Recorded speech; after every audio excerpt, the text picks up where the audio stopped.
दोस्तों, बहुत बहुत स्वागत है आपका आज के इस वीडियो में।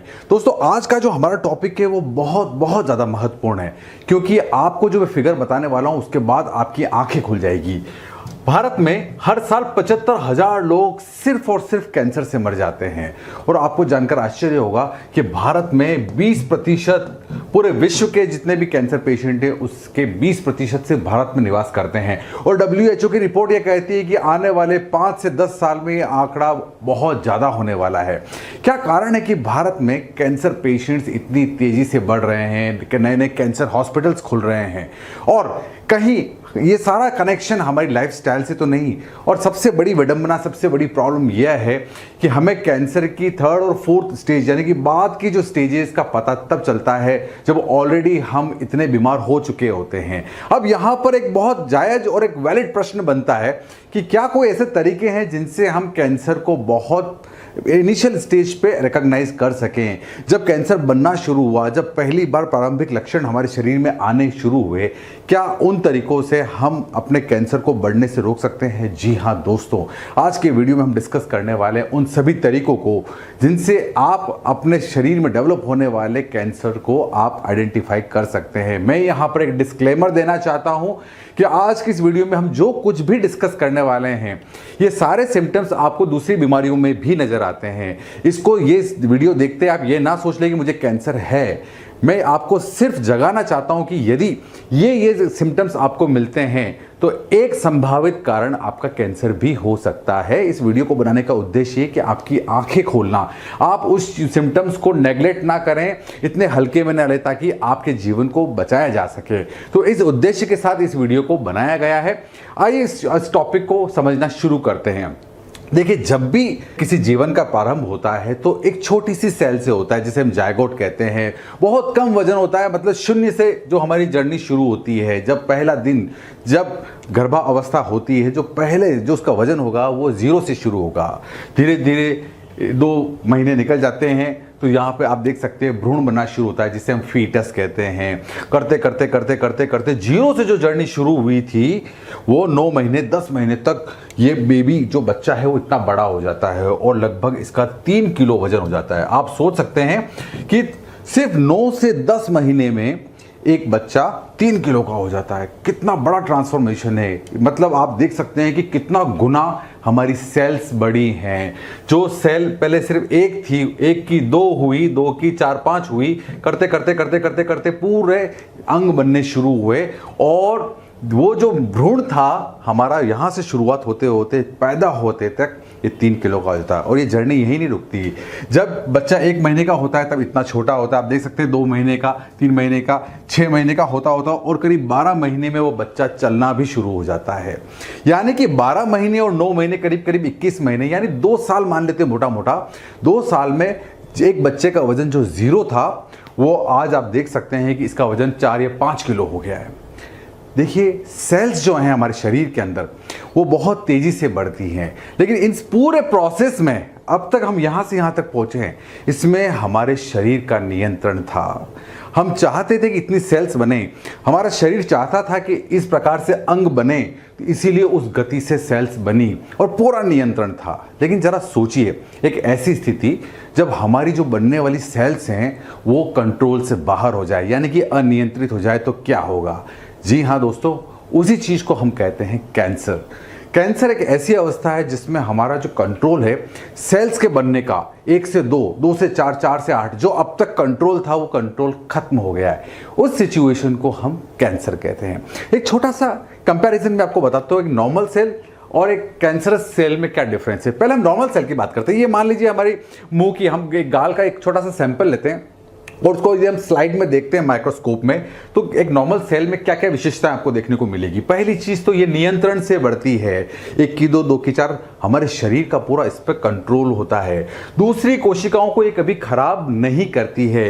1 की 2, 2 की 4 जब ये होती है और एक सीमित दायरे में ये जब बढ़ती हैं तो आसपास की जितनी कोशिकाएं उनको खराब नहीं करती है। तीसरा, जब ये बढ़ती हैं तो आसपास जब दूसरी कोशिकाएं आ जाती है तो उनसे टकराने के बाद ये रुक जाती है, ये सेंस कर लेती है कि अरे दूसरी कोशिकाएं आ गई है, ये अतिक्रमण नहीं करती हैं, उनके एरिया में नहीं घुसती और अपने आप अपनी ग्रोथ को रोक देती है। तो एक नॉर्मल फीचर है एक सामान्य सेल के, एक सामान्य कोशिका ऐसे व्यवहार करती है। अब बात करते हैं कि कोई अगर यदि कैंसर कोशिका होगी तो क्या होगा।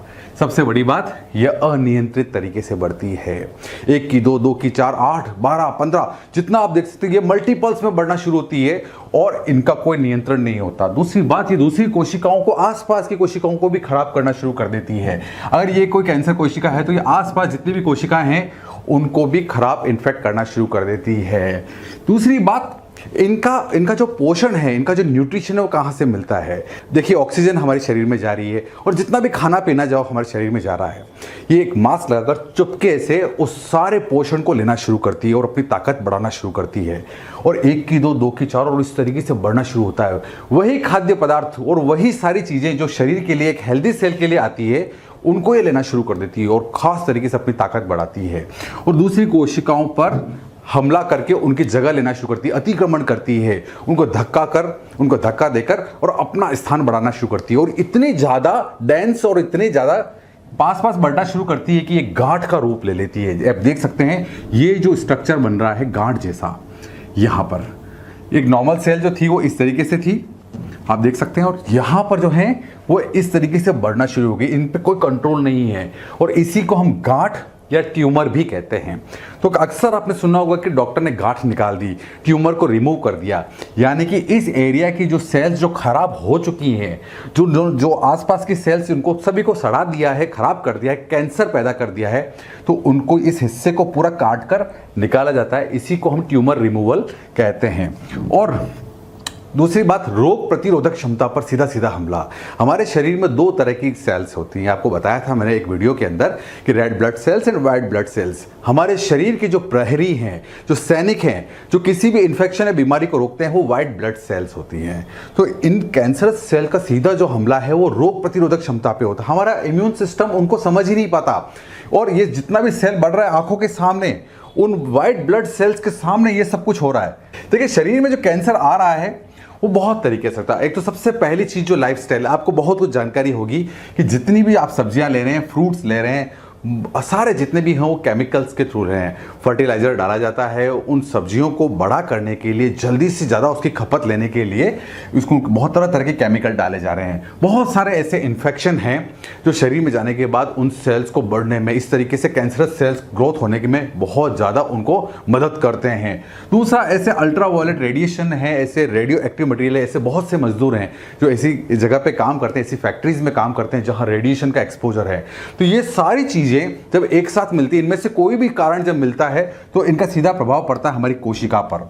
और कोशिका जो है, आप जानते हैं कि ये डीएनए से मिलकर बनी है। हर कोशिका के अंदर डीएनए होता है, यानी कि हमारा जेनेटिक मटेरियल। अगर इनमें से कोई भी कारण उस जीन को चेंज कर दे, उस डीएनए के अंदर जो जेनेटिक कोड है उसको चेंज कर दे, तो अब जो कोशिका बनेगी वो डिफेक्टिव कोशिका बनेगी, यानी कि कैंसरस कोशिका। और एक बार ये डिफेक्टिव सेल बन गई तो ये अपनी जैसी बहुत सारी सेल्स बनाना शुरू कर देती है। 2 की 4, 4 की 8, 8 की 16, 16 की 32, इस तरीके से तेजी से बढ़ना शुरू हो जाती है और इसी चीज को हम कैंसरस ग्रोथ कहते हैं। अब ये मैटर हटा दीजिए कि शरीर के किस हिस्से में कैंसर हो रहा है, कहीं पर भी हो, ये बहुत सारी जगह पे कैंसर हो सकता है, वो हम बाद में डिस्कस करने वाले हैं। फिलहाल आपको कोर कॉन्सेप्ट समझ में आ गया होगा कि कैंसर किस तरीके से होता है। अब ये समझते हैं कि प्रारंभिक लक्षण क्या है। देखिए, मैं आपको एक ऐसा फॉर्मूला बताने वाला हूं जिससे आप बहुत आसानी से समझ पाएंगे। मैं फिर एक बार आपको बता दूं कि ये जितने भी सिम्टम्स मैं आपको बताने वाला हूं आपको सामान्य बीमारियों में भी हो सकते हैं, लेकिन ये एक तरीका है जिससे आप आइडेंटिफाई करेंगे कि हाँ शायद ये कैंसर भी हो सकता है। जिसमें जो सबसे पहले आपको सिम्टम मिलेंगे यहाँ पर, अगर हम बात करें ओरल कैंसर की, मैं मेन कैंसर को ले रहा हूँ, कैंसर और बहुत सारी जगह भी हो सकता है, पर जो सबसे ज़्यादा प्रचलित है हम इस वीडियो में डिस्कस कर रहे हैं। ओरल कैंसर की क्या पहचान है? यदि आपके दांतों में लगातार दर्द रहता है, मगर लगातार बिना बात, कोई और चीज़ नहीं है, कोई दांत हिल नहीं रहा मसूड़ा तो भी आपको दर्द है, मुंह में लगातार छाले बने हुए हैं, मसूड़ों में सूजन है, उसमें से खून आता है, गले में लगातार खराश रहती है, नाक बंद रहता है, और ये सारे सिम्टम्स 3 सप्ताह से ज़्यादा हैं। देखिए, मैं आपको 3 वीक रूल बता रहा हूँ। जितने भी सिम्टम अभी हम डिस्कस करने वाले हैं, यदि ये सारे सिम्टम्स 3 सप्ताह से ज़्यादा आपको देखने को मिलते हैं, ये आपके लिए वार्निंग साइन है, अलार्मिंग स्टेट है। आप समझ जाइए कि समथिंग इज अनयूजुअल, आपकी बॉडी में कुछ ऐसा चल रहा है जो आपको कंसल्टेंट से मिलना बहुत ज़रूरी है। अपने आप मेडिकेशन ना लीजिए और इसको हल्के में ना लें, ये सबसे इंपॉर्टेंट बात है। अगर आपके लगातार छाले हो रहे हैं मुंह में, बार बार आपके दांतों में दर्द है, ब्लीडिंग गम्स हैं, खून आ जाते हैं, बार बार जुकाम खत्म नहीं हो रहा है, आपने सारी मेडिकेशन ले लिए, थोड़ा सा एक बार अलर्ट हो जाइए, क्योंकि हो सकता है आपको ओरल कैंसर हो। दूसरी जो स्टेट है हमारे पास, जो मैंने बहुत कॉमन देखा, वो है हमारा लंग कैंसर। लंग कैंसर के लिए आप अगर ये सारे सिम्टम्स 3 सप्ताह तक मिलते हैं, कौन कौन से? यदि आपको लगातार खांसी रहती है या छाती के अंदर आपको अनयूजुअल दर्द होता है, आपको फील नहीं हो रहा कि दर्द कहाँ हो रहा है, लेकिन दर्द है, सांस लेने में आपको दिक्कत आती है, लंबी लंबी बहुत ज़्यादा प्रेशर से आपको सांस लेनी पड़ रही है, या आपकी कमर में पीछे की तरफ दर्द है, मुंह से खून आ रहा है, बेचैनी है, या रात भर नींद नहीं आती है, ये सारे सिम्टम्स यदि 3 सप्ताह तक लगातार आपको मिलते हैं, सारे दवाइयाँ लेने के बाद भी आराम नहीं मिल रहा है, तो एक बार आप अपने फिजिशियन से आप चेक करिए। देखिए किस किस तरीके से हम और आइडेंटिफाई कर सकते हैं, कौन कौन सी जांचें हैं, उसको हम आने वाले वीडियो में डिस्कस करने वाले हैं। पर फिलहाल आप अलर्ट हो जाएं कि मुझे 3 सप्ताह हो गए हैं, करीब करीब महीना होने आया और ये सारे सिम्टम्स सारी दवाइयों को लेने के बाद भी खत्म नहीं हुए, तो शायद कुछ अनयूजुअल हो सकता है। इसी सीरीज में जो नेक्स्ट पॉपुलर टाइप का जो कैंसर है, जो आपने अक्सर सुना होगा, जो पुरुषों में होता है, वो है प्रोस्टेट कैंसर। प्रोस्टेट हमारे बॉडी का एक ऐसा ऑर्गन है जो पुरुषों में पाया जाता है और अक्सर 45-50 की उम्र के बाद इसमें सूजन आ जाती है, फूल जाता है, और इस वजह से कुछ खास तरह के सिम्टम्स हैं जो आपको कैंसर की तरफ इशारा करते हैं, जैसे कि बार बार पेशाब आना, हर 10-15 मिनट में ऐसा महसूस होना कि मुझे टॉयलेट आ रहा है, और जाने के बाद पूरा पेशाब ना कर पाना, पूरी ताकत लगा दी, पूरी कोशिश करी, लेकिन फिर भी लगता है कि नहीं, अभी भी वो संतुष्टि नहीं मिली और मुझे लगता है कि मेरे शरीर में कुछ अभी भी अमाउंट टॉयलेट का रह गया है। पेशाब रोक ना पाना, जाते जाते टॉयलेट तक पहुंचने से पहले ही पेशाब निकल जाना, इस प्रकार की समस्या होना, या पेशाब में खून आना। जब भी आपके बॉडी फ्लूइड में किसी भी प्रकार का खून आए, आप चाहे स्टूल हो आपके शरीर के अंदर या आपके अंदर टॉयलेट हो, कहीं पर भी आपको यदि ब्लड स्पॉट्स दिखते हैं, ये सबसे पहला अलार्मिंग स्टेट है, बॉडी में कुछ अनयूजुअल चल रहा है, जो आपको ध्यान देने लायक बात है। अगली चीज है एब्डोमिनल कैंसर। देखिए मैं बहुत ज़्यादा स्पेसिफिक नहीं हो रहा हूँ, मैं आपको मोटी मोटी चीज़ बता रहा हूँ कि आपके एब्डोमेन में यदि कहीं कुछ कैंसर के सिम्टम्स हैं तो क्या क्या चीज़ें होगी। दस्त या जी मचलना, आपको बार बार आपके प्रयास करने के बाद भी आपने सारी टैबलेट्स ले ली, लेकिन आपकी दस्त बंद नहीं हो रही है, आपका जी मचल रहा है, खाना पूरा पच नहीं रहा है, अपच जिसको कहते हैं, और खाना निगलने में दिक्कत होती है। ईसोफेजियल जो कैंसर होता है, जिसके अंदर ये कि आप थूक भी निकलते हैं तो बहुत ज़्यादा दिक्कत होती है, और इवन खाना खाने के साथ आपको बस सिप लेना पड़ रहा है पानी का, पानी के साथ खाना लेना पड़ रहा है, और ये सिम्टम 3 सप्ताह से ज़्यादा हो चुके हैं, तो ये अलार्मिंग स्टेट है। पेट ज़्यादा भरा महसूस होना, हर वक्त लगता है खाई एक रोटी है, आधी रोटी, और हर वक्त लगता है पेट बहुत ज़्यादा भर गया है, ये अलार्मिंग स्टेट है। और लंबे समय तक कब्ज, आपने सारे जतन कर लिए लेकिन आपकी कब्ज खत्म नहीं हुई है, यानी कि ये भी एक अलार्मिंग स्टेट है। हमारी अगली श्रेणी है ब्रेस्ट कैंसर। जितनी भी माताएं हैं, जो बहनें हैं, उनके साथ ये बहुत ज़्यादा बड़ी समस्या है, क्योंकि भारत में ब्रेस्ट कैंसर बहुत ज़्यादा दिक्कत है, और जितनी माताओं बहनों को यदि ब्रेस्ट कैंसर के साइन सिम्टम्स पर ध्यान देती हैं प्रारंभिक स्टेज पे, तो हो सकता है इस बीमारी को रोका जा सके। जो सिम्टम्स क्या क्या हैं? दर्द रहित गांठ, यदि ऐसी गांठ ब्रेस्ट में महसूस हो रही है जिसमें कोई दर्द नहीं है लेकिन वहां पर गांठ जैसा आपको महसूस होता है, तो आप मान लीजिए कि ब्रेस्ट कैंसर हो सकता है। 3 सप्ताह से ज़्यादा हो गया, दिखाएं आप डॉक्टर को। जो निपल्स है वो अंदर की तरफ धंसना शुरू हो जाते हैं, ये एक कॉमन प्रॉब्लम है, ऐसा नहीं कि ये कैंसर ही है, लेकिन ये एक वन ऑफ द साइंस है कि ये कैंसर हो सकता है। या निपल से खून या कोई एक खास तरह का पानी निकलना, यदि इस प्रकार का कोई फ्लूइड रिसाव हो रहा है, तब भी आप मान लीजिए कि ब्रेस्ट कैंसर के साइंस हो सकते हैं। और इसके बाद आ जाते हैं हम लास्ट में ब्रेन कैंसर। देखिए ब्रेन ट्यूमर का आपने नाम सुना होगा कि उनमें ब्रेन ट्यूमर हो गया है, उन डॉक्टर ने ब्रेन ट्यूमर रिमूव किया है। ये भी एक बहुत कॉमन चीज़ है। इसमें क्या है? लगातार सर दर्द रहना।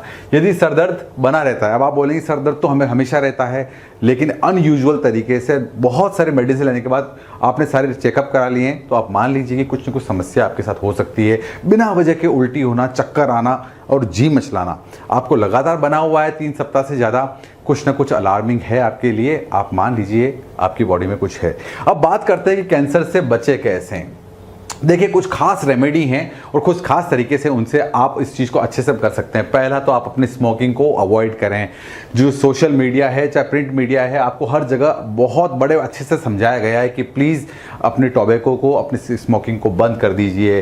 हेल्दी डाइट लीजिए, जो टिन डिब्बे के अंदर खाना है, जो जंक फूड है, उससे खाना बंद कर दीजिए। एक सॉस जो 6 महीने पहले बना था उस पर फ्रेश लिखा हुआ है और हम आज सॉस खा रहे हैं। अब सोचिए 5 महीने पहले जो सॉस बन चुका है वो आज फ्रेश कैसे हो सकता है। बहुत इंपॉर्टेंट बात है। तो जितने भी चीज़ें ऐसी जिनको प्रिजर्व करके बनाया गया है, उनको शेल्फ लाइफ बढ़ाने के लिए उसमें ऐसे तत्व डाले गए हैं कि वो 4 महीने 8 महीने तक टिक सके। एक फ्रेश जो चीज़ होती है वो सुबह से शाम नहीं चलती।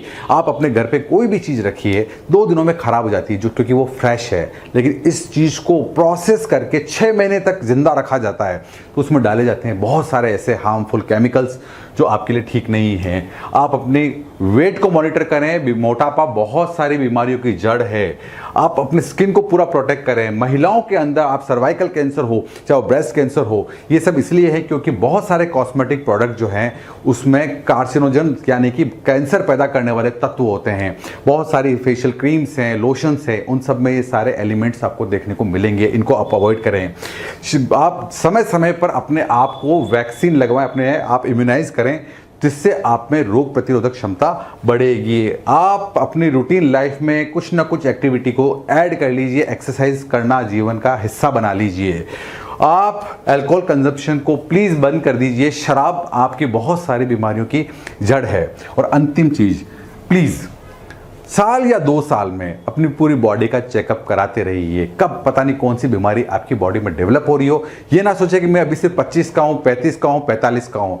ये सोचना बंद कर दीजिए। रेगुलर चेकअप को अपनी आदत बना लीजिए।